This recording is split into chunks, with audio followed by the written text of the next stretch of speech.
04:23 hours, 67 miles north of Venezuelan waters. The radar operator aboard USCGC Stone leaned forward. 3 contacts. Moving fast. Bearing 185 degrees, the duty officer grabbed his radio. All stations, unknown contacts inbound, range 12 nautical miles, speed 32 knots. The crew scrambled. But these weren't smugglers. Within 18 minutes, 2 warships would vanish beneath the Caribbean Sea. The USCGC Stone had been on patrol for 14 days. A 418-foot Legend-class cutter, armed with a 57mm gun, 450 caliber machine guns, and a small arms arsenal. Her mission was simple: counter-narcotics operations in international waters. Track drug runners. Intercept shipments. Standard procedure for the United States Coast Guard in these waters. The crew of 148 sailors knew the routine. Long hours scanning empty horizons. Checking radar signatures. Monitoring radio chatter. Most contacts turned out to be fishing vessels or cargo ships. False alarms were common. But training never stopped. Every sailor knew their station.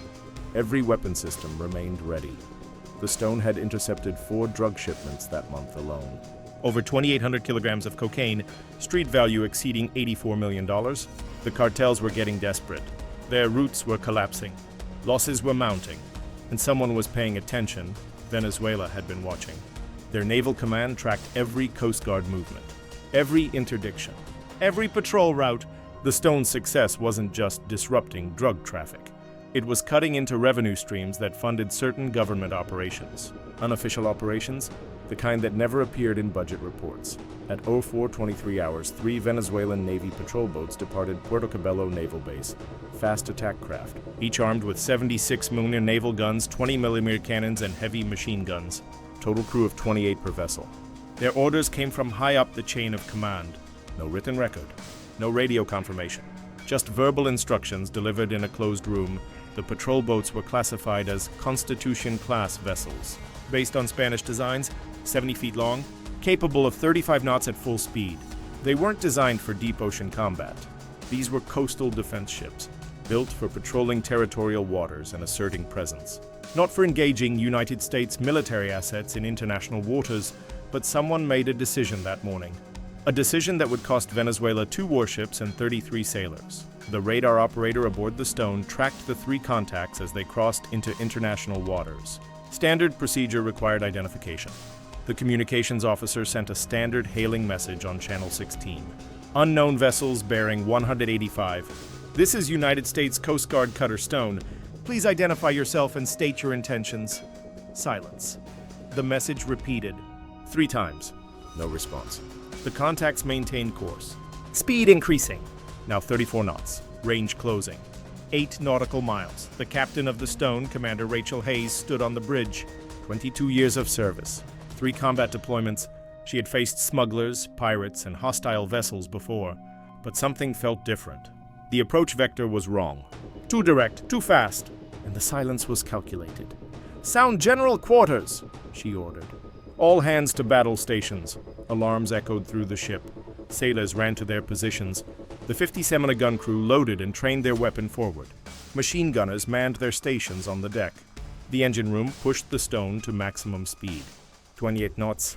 Not fast enough to outrun the incoming contacts. Range, 6 nautical miles. The Stone's weapon systems were formidable for law enforcement. The 57mm Bofors gun could fire 220 rounds per minute. Effective range of 9 nautical miles. The 50 caliber machine guns provided close-range defense, but this wasn't a ship designed for naval warfare. No anti-ship missiles, no advanced countermeasures, no armor plating. The Stone was built to chase drug runners, not fight warships. At 5 nautical miles, the lead Venezuelan patrol boat opened fire. The 76-minute gun barked. A single round. Warning shot. It impacted the water 400 meters ahead of the Stone. The message was clear. Stop, turn back. Leave these waters. Commander Hayes didn't hesitate. Return fire. Engage lead contact. The 57mm gun opened up. Shells raced across the water. Impacts visible on the lead Venezuelan vessel. Sparks, smoke. But the patrol boat didn't slow. The other 2 boats spread out. Flanking maneuver. Classic naval tactics. Divide the enemy's fire. Attack from multiple angles. The 2nd Venezuelan boat fired. Then the 3rd. Shells screamed through the air. One impacted the Stone superstructure. Metal twisted. Fire erupted on the forward deck. Another round struck near the waterline. The ship shuddered. Damage reports flooded the bridge. 7 wounded. Hull breach in compartment 3B, fire spreading. The Stone's crew fought back. Machine guns rattled. The 57 gun continued firing. They scored hits on all 3 Venezuelan boats. But the math was brutal. 3 ships against 1. Superior firepower. Better positioning. The Stone was absorbing punishment she couldn't sustain. Commander Hayes grabbed the radio. Emergency frequency. Any U.S. Navy assets, this is USCGC Stone, under attack by Venezuelan naval forces. Position 12.4 north, 67.8 west, requesting immediate assistance.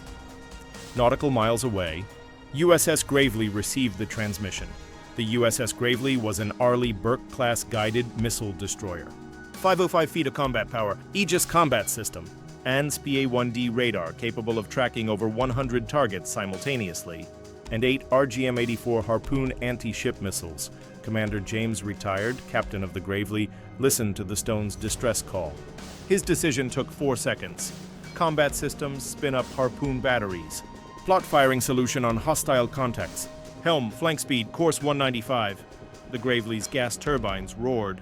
The destroyer surged forward, 32 knots. The distance began closing, but the Stone didn't have time. The Venezuelan boats were circling now, firing continuously. Another hit on the Stone's stern. The helicopter hangar collapsed. More wounded. The ship was listing 3 degrees to port. The Gravely's fire control system locked on. Range 82 nautical miles. The Harpoon missile had a maximum range of 150 nautical miles, well within parameters. The targeting computer processed radar data, GPS coordinates, and real-time tracking. 3 hostile contacts. Clear identification. No friendly vessels in the engagement zone. Batteries released, Commander Retired announced. Fire! The first Harpoon launched. A thunderous roar. Solid rocket booster ignited. The missile climbed, then leveled at 50 feet above the water. Cruising speed, 537 miles per hour. Time to target, 9 minutes. The second missile launched 15 seconds later. Then a third. And a fourth. The missiles flew in pairs. 2 per target. Redundancy ensured mission success. The Harpoon used active radar homing in its terminal phase. Once the missile's onboard radar locked on, there was no escape. No countermeasures. The Venezuelan patrol boats had no missile defense systems, no electronic warfare capabilities. They were defenseless.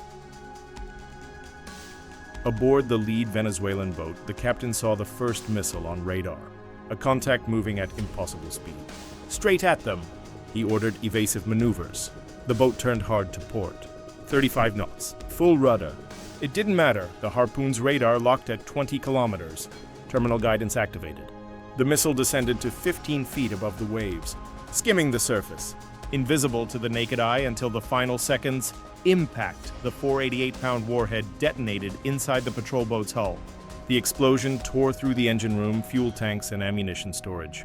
A secondary detonation followed. The ship's 76mm gun magazine cooked off. A fireball erupted 200 feet into the air. The patrol boat broke in half. Bow and stern sections separated. Both pieces sank within 90 seconds. 17 sailors went down with the ship. The second Venezuelan boat tried to run.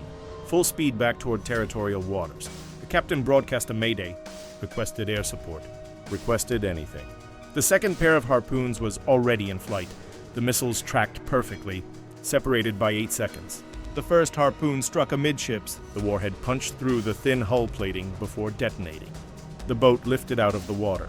The second missile hit the stern. Another catastrophic explosion. This patrol boat didn't break apart. It simply disintegrated. Debris scattered across a quarter-mile radius. 16 more casualties. The third Venezuelan boat surrendered. The captain shut down his weapons systems, raised a white flag, broadcast surrender on all frequencies. The remaining 2 Harpoons were terminated.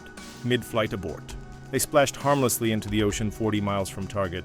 Elapsed time from first Harpoon launch to final impact, 18 minutes. 2 Venezuelan patrol boats destroyed. Combined value, $65 million. 33 sailors killed. 0 survivors recovered. The third patrol boat was boarded by U.S. Navy personnel from the Gravely. The crew was detained. The vessel was escorted to a neutral port for investigation. The USCGC Stone survived. Hull damage was severe but manageable. 7 sailors wounded, none fatally. The ship limped to port under her own power, escorted by the Gravely. Repairs took 8 months. Cost, $12 million. The tactical analysis was clear.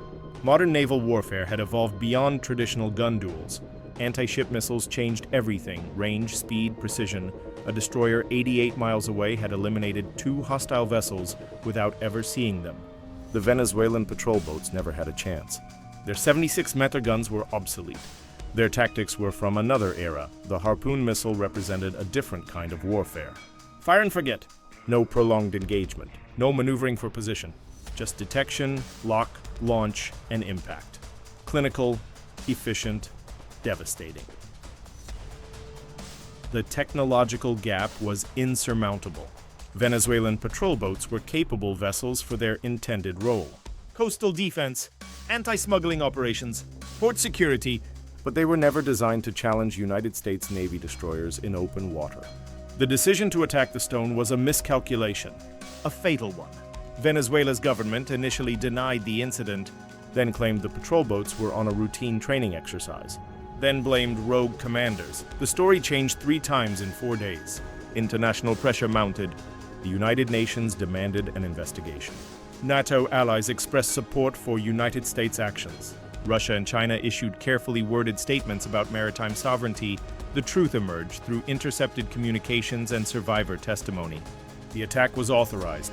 Orders came from Venezuelan Naval Command. The goal was to intimidate Coast Guard operations and disrupt counter-narcotics patrols. To send a message. To establish a boundary, the message received was different. United States Coast Guard vessels now operate with direct Navy support in Caribbean waters. Destroyer escorts are standard for counter-narcotics patrols. No vessel operates alone. The rules of engagement were updated. Any hostile action against Coast Guard cutters triggers immediate military response.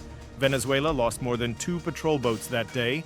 They lost naval credibility. Their fleet capabilities were exposed as inadequate. Morale collapsed. Recruitment dropped. The incident triggered a review of their entire naval doctrine. Outdated vessels were retired. Training programs were redesigned. The maritime strategy shifted from confrontation to avoidance. For the United States Coast Guard, the incident validated the importance of naval integration. Coast Guard cutters perform law enforcement missions, but they operate in a military environment. Threats exist. Hostile actors make decisions based on perceived weakness. The Stone proved that vulnerability invites aggression. And the Gravely proved that aggression carries consequences. The sailors aboard the Stone received combat action ribbons. 7 Purple Hearts were awarded.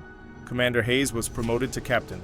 Her decision to fight rather than retreat prevented the capture of a United States vessel. Her crew's performance under fire demonstrated the Coast Guard's combat readiness. The USS Gravely's captain received a commendation for his rapid response. His decision to launch harpoons without hesitation saved American lives. The engagement entered United States Navy training curriculum.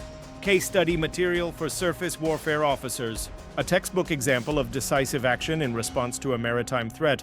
The wreckage of the 2 Venezuelan patrol boats remains on the ocean floor. 67 miles north of Venezuela, in international waters. A reminder of what happens when outdated tactics meet modern weapon systems. When bravado meets capability. When decisions are made without understanding the consequences. Subscribe for more military breakdowns.